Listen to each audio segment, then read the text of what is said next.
Welcome back to Moneybagg Radio, your daily podcast show that talks about absolute nonsense. I'm Yo Shu, And I'm Liad Moneybags. and in this series, we will talk about United States identity and yell at absolutely everybody. But first, a word from our sponsor, Raid Shadow Legends. Today's podcast is sponsored by Raid Shadow Legends, one of the biggest mobile role-playing games of 2023, and it's totally free. Currently, almost 10 million users have joined Raid over the last 6 months, and it's one of the most impressive games in its class with detailed models, environments, and smooth 60 frames per second animations. All the champions in the game can be customized with unique gear that changes your strategic buffs and abilities. The dungeon bosses have some ridiculous skills of their own, and figuring out the perfect party and strategy to overtake them is a lot of fun. Currently, with over 300,000 reviews, Raid has almost a perfect score on the Play Store. The community is growing fast, and the highly anticipated new faction Wars feature is now live. You might even find my squad out there in this arena. It's easier to start now than ever. With the Rates program for new players, you can get a daily login reward for the first 90 days that you play in the game. So what are you waiting for? Go to the video description, click on the special links, and you'll get 50,000 silver and free epic champion as part of the new player program to start your journey. Good luck, and I'll see you there. Welcome back, everybody, to Moneybagg Radio. I'm Yoshu, I'm Liad Moneybags. and in today's episode, we will talk about some baller moments by the United States that occurred in history. First, the biggest, baddest baller of them all, Andrew Jackson. It's Moneybags Radio with Neil Shu and Liad Moneybags. And now we have a very special guest with us tonight. We have definitely Andrew Jackson, a former president of the United States, which is really cool. So, Mr. Jackson, how exactly did you take over Florida, which was then owned by Spain? Well, you see, it all started when I was the military governor of Florida back in 1821. The Spanish still had control of the territory, but they weren't doing a very good job of it. There were all sorts of problems with the Indians, runaway slaves, and other issues. Wow. Well then, what did you do about that? What did I do about that? I decided to take matters into my own hands. I marched my troops down to the Pensacola, which was the capital of Spanish Florida at the time, and I took it over. Oh, really? You really just marched a bunch of troops into a foreign country and took it over? Well, it wasn't exactly that easy. There was some resistance from the Spanish, but my troops were able to overpower them. And once we had control of Pensacola, the rest of Florida fell into our hands pretty quickly. Well, that's certainly impressive, but I have to ask, what did the Spanish think of you just stomping over their little Florida? Oh, they weren't too happy about it. But I told them that they weren't doing a very good job about running the place, and that the U.S. could do a much better job. And you know what? I think history has proven me right. Wow. I agree. We have the benefit of history to tell that he is right. But I guess that's one way to look at it. So, what did you do with Florida once you took over? Well, we made it a territory of the United States, and I appointed a civilian governor to run things. We also made some important changes, like establishing a system of law and court and improving relations with the Indians. Oh, well, come to think of it, you must have faced backlash, maybe even from your own country, besides Spain. So, was there any backlash from ordinary citizens of the United States? Oh, you know me. I never back down from a fight. There are people who criticize me for taking over Florida without permission, but I told them that I did what I had to do to protect American interests. Well, you certainly do have a way with words, Mr. Jackson. Now that I think about it, I think that's all we have for our interviewing section. So thank you so much for joining us today. My pleasure. And remember, folks, sometimes you just have to march into a foreign country and take it over to get things done. Well, that certainly seemed illegal. On to our next section. See you there. It's Moneybagg Radio with Neil Shu and Leon Moneybagg. Welcome back to Moneybagg Radio. And now we're going to talk about one of the most notable achievements the United States ever had, the atomic bomb and the advent of the nuclear age. It was August 13th, 1942. A group of scientists were working together on a secretive project called the Manhattan Project, comprised of brilliant minds such as Albert Einstein and all the contemporary scientists of that age. Let's take a deeper dive. Okay, people, let's get this show on the road. We've got a deadline to meet and we're already behind schedule. But how are we supposed to make an atomic bomb without blueprints? That's the beauty of it, Smith. We're making it up as we go along. You know what? I give up, dude. Where'd he go? Yo, what's up, guys? What's Jones, good? Good to see you. We were just discussing the next steps for the Manhattan Project. Oh, that reminds me of a hilarious joke. Why did the New Yorker go to New York? Why? To work on the Manhattan Project. Okay, tough crowd. Okay. Anyway, let's get back to work. How do we do this? I got it. I did it. You got it? Wait. But you need to split the atom, though. Hold on a minute. This doesn't look right. What? It's supposed to be a bomb, not a cake. Oh my god. The bomb was in the shape of a cake. It's a cake? This is so interesting. But hey, at least we'll know it's gonna be explosive. Oh, come on. Okay, let's regroup and try this again. Can we please focus, people? We're supposed to be making history here. My bad, bro. I got a little distracted thinking about that cake. The cake bomb, of course. I think it's time for a break. Who's up for some cake? Yeah! You know what? Let's take a break. Well, you can say that was an absolute banger. Well, but the truth is, here's a summary on the real facts behind the Manhattan Project. During World War II, a bunch of egghead scientists got together to create the biggest and baddest weapon ever, the atomic bomb. They called this super secret project the Manhattan Project because apparently naming it after a borough of New York City makes it sound more important. The scientists had no idea what they were doing, but they were determined to make it work. They spent years experimenting with uranium and plutonium and accidentally blew up a few things along the way. Whoops!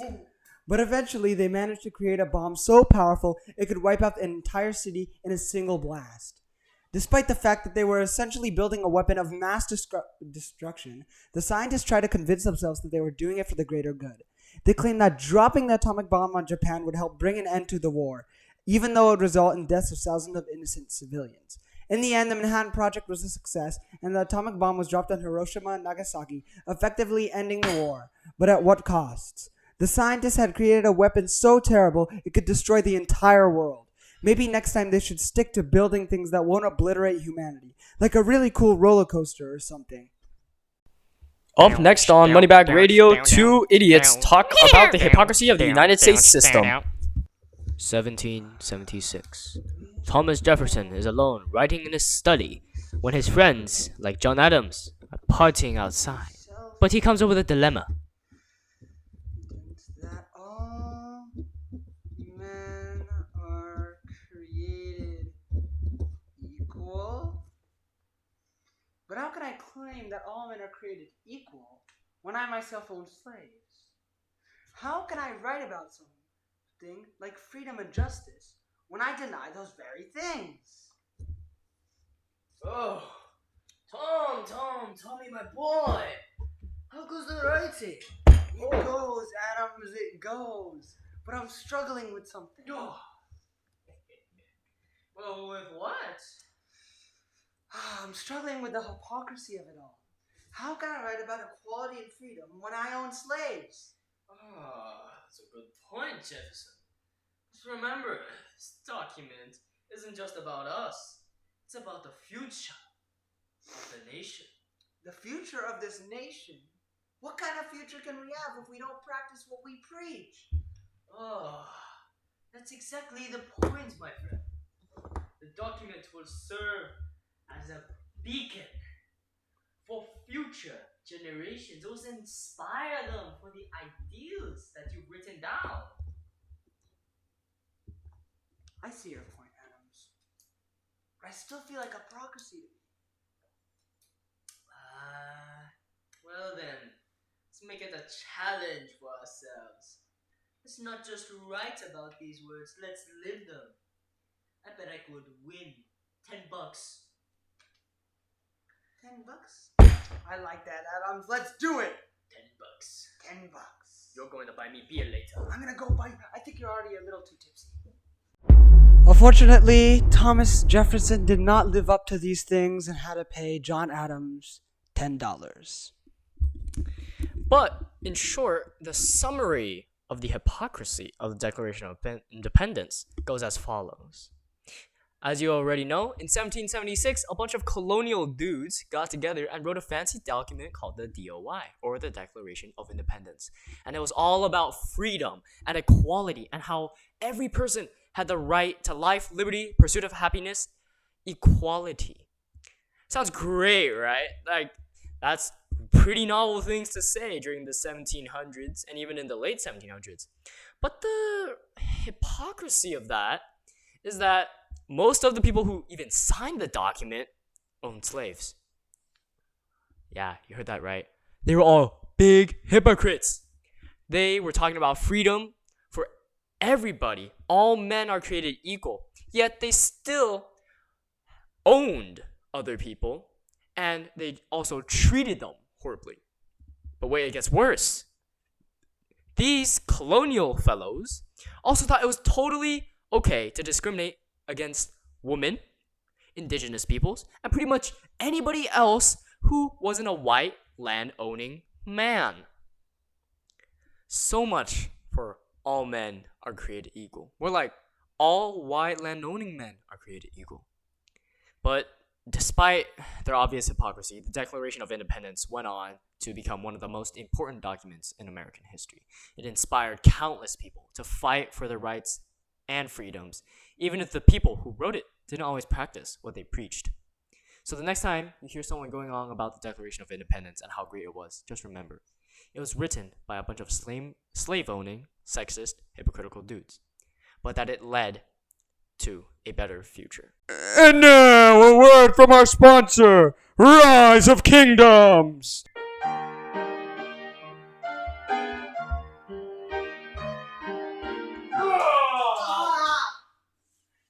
Hey, why'd you push me over? Wanna fight? Oh yeah? Well, I have 50 million power in Rise of Kingdoms. What's that? Oh, Rise of Kingdoms is a new online multiplayer game that allows you to control your own empire. Wow, what empire did you choose? I chose the Roman Empire, and it gave me a quick resource boost that allowed me to gather more and more grain for my troops. Then I used all that troop knowledge to upgrade my troops into legionaries, which then allowed me to pummel everybody in my way. Well, is this game free? Oh, of course it's free. You can do anything on it. It's one of the only apps on the App Store that's free, fun, and engaging. Wow, well, I'll download it now, and you guys should too! Yeah! It's Moneybagg Radio with Neil Shu and Leon Moneybagg. We interrupt this broadcast from news from the president. President Biden? No, who's that? Instead, it's President Monroe. Gentlemen, we must make our position clear to the world. We will not allow any European powers to interfere in the affairs of the Western Hemisphere. Yes, Mr. President. Yes, Mr. President. We must assert our dominance and show the world that America is a force to be reckoned with. But slight problem, sir. What about the potential consequences of such a bold move? We don't want to provide any unnecessary conflict. Nonsense! We must be bold and decisive. We will not let any foreign powers meddle in our affairs. Well, I guess that works. And what better way to show our strength than with the Monroe Doctrine? Exactly. The Monroe Doctrine will make it clear to the world that America is changing. Meanwhile, in Latin America, friends, families, lovers, and comrades, we must rise up against our corrupt government and fight for freedom and justice. The Americans have terrorized for long enough. They were willing to exterminate us and drain us of our money, but we won't let that happen because we are one. Fight against the Americans! Not anymore. Thanks to the Monroe Doctrine, we can do whatever we want in this part of the world. And that, gentlemen, is how you make America great. In conclusion, the Monroe Doctrine, obviously written by U.S. President James Monroe in 1823, aimed to prevent European countries from interfering in the affairs of the Western Hemisphere, which is incredibly overbearing considering the Western Hemisphere is literally half of the entire world. And it stated that any attempt by a European nation to colonize or interfere with any independent nation in North or South America would be considered an act of aggression against the United States. While the Monroe Doctrine was initially intended to protect the newly independent Latin American countries from European imperialism, it eventually became a tool for the United States to assert its dominance over the Western Hemisphere. The doctrine allowed the United States to intervene in the affairs of Latin American countries, something that is not what you want as a country, and mostly through military force to protect American interests. And critics argue that the Monroe Doctrine was overbearing and imperialistic, as it was, and as it also allowed the United States to interfere in the affairs of other countries and dictate their policies. The doctrine has been used to justify U.S. interventions in countries like Cuba, Panama, and the Dominican Republic, often to the detriment of those countries. Despite its controversial history, the Monroe Doctrine remains an important part of United States foreign policy, just like how the controversial Declaration of Independence was. It has been used by successive United States presidents to assert American dominance in the Western Hemisphere and protect American interests, even as some Latin American countries continue to criticize it as an example of U.S. imperialism.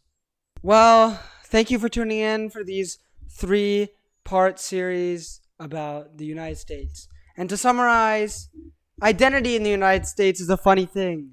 On one hand, we're supposed to be a melting pot of different cultures and backgrounds all coming together to form one big American identity. On the other hand, we can't seem to stop arguing about what that identity actually is. Is it a rugged cowboy riding into the sunset? A city slicker with a briefcase? A surfer catching waves on a California beach? Or maybe it's just a giant cheeseburger dripping with grease? And then there's the question of race and ethnicity. Are you African American, Asian American, Hispanic American, Native American, Jewish American, or just plain old American? It's enough to make your head spin. And don't even get me started on gender and sexuality. Are you a man, a woman, non-binary, straight, gay, bisexual, transgender? The possibilities are endless. The truth is, identity in the United States is a complex and often confusing thing. We're a country of contradictions where we celebrate diversity and individuality, but also cling to the national identity that can be exclusionary and narrow-minded. But hey, at least we have apple pie and baseball, right? Thank you for watching Moneybags Radio, and we hope to see you in our next series.